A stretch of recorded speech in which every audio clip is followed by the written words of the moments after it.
Happy new year আমার wow এই যে একটা ইয়েস,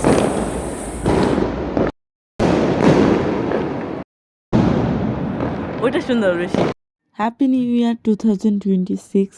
নতুন বছরে সকলের নতুনভাবে পথ চলা, নতুন সম্ভাবনার মাধ্যমে শুরু হলো। তো আমরা গতকাল রাতে হচ্ছে যে বারবিকিউ করব।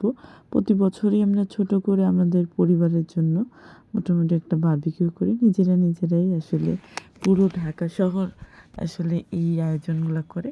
আমরা এখন বাদ যাবো কেন, তো আমরা দুইটা ফিশ বারবিকিউ করেছি আর একটা হচ্ছে চিকেন বারবিকিউ।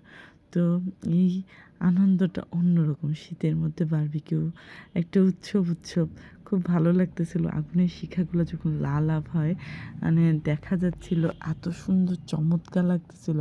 আর আমার বাচ্চা খুব এনজয় করেছে এই বারবিকিউতে।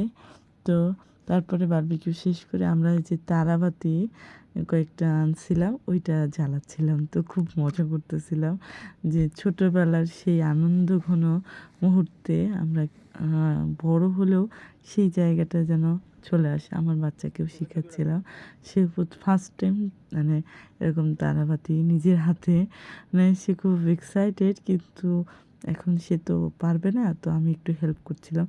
তো তারপর সে যে মজা পাইছে, সারাক্ষণ বলছে সে এটা করবে।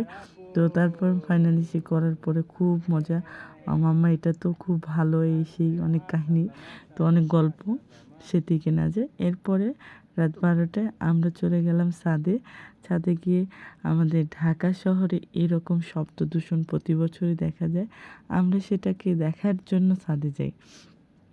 এইবার দেখলাম যে আতশবাজির পরিমাণ খুবই কম।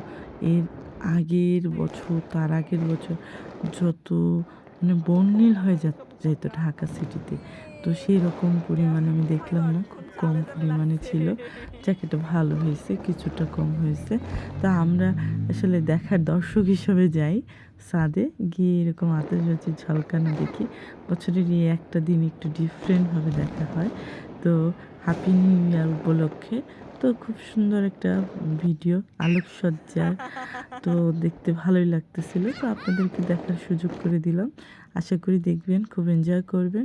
হ্যাপি নিউ ইয়ার, নতুন বছর সকলে খুব সুন্দর কাটুক, খুব ভালোভাবে কাটুক। এই মানে সজ্জা এত সুন্দরভাবে বর্ণিল হয় যখন আকাশে মেলে ওঠে, মানে কবিতার লেখার সেই শব্দ চয়নে মনে হয় থমকে যায়, এতটা বর্ণিল